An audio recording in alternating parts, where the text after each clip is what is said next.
Okay, ito naman yung pinakasimpleng version ng chicken adobo. Carinderia version, pero napakasarap at mabilis lang itong lutuin. Napakasimple rin, kaya habang nag-i-intro, pwede mo nang pindutin yung subscribe button para abangan ng mga susunod pang mga cooking video. Salamat po! Maglalagay lang tayo ng konting mantika para panggisa ng mga sangkap. Unahin natin ang luya.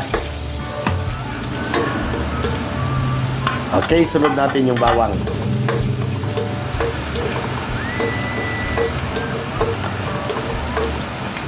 Ayan, pwede natin ilagay yung laurel at saka siling pula kasunod ng sibuyas. So lulutuin lang natin hanggang lumambot ng kaunti yung sibuyas.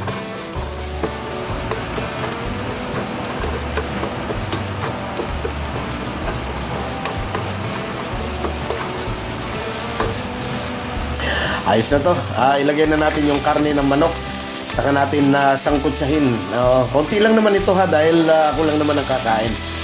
Papakita ko lang yung procedure ng pagluluto. Para lalong masarap, malasa, ay naglagay din ako ng chicken cube. Yan.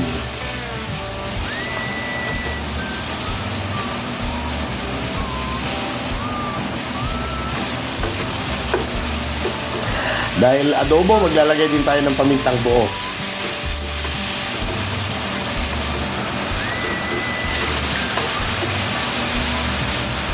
Ayan, pwede na tayo maglagay ng toyo at saka suka.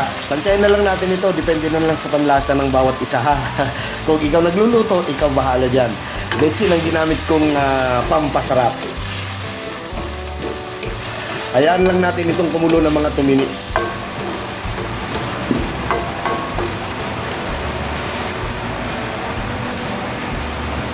Ayan, maglalagay na tayo dito ng kaunting tubig. Konti lang naman kasi madaling lumambot yung manok. Hindi kagaya ng pagka-native at talaga matagalan yun. Ay siya nga pala, sa mga gusto pong mag-share ng blessings, pakiclick lang po yung thanks. Maraming salamat po.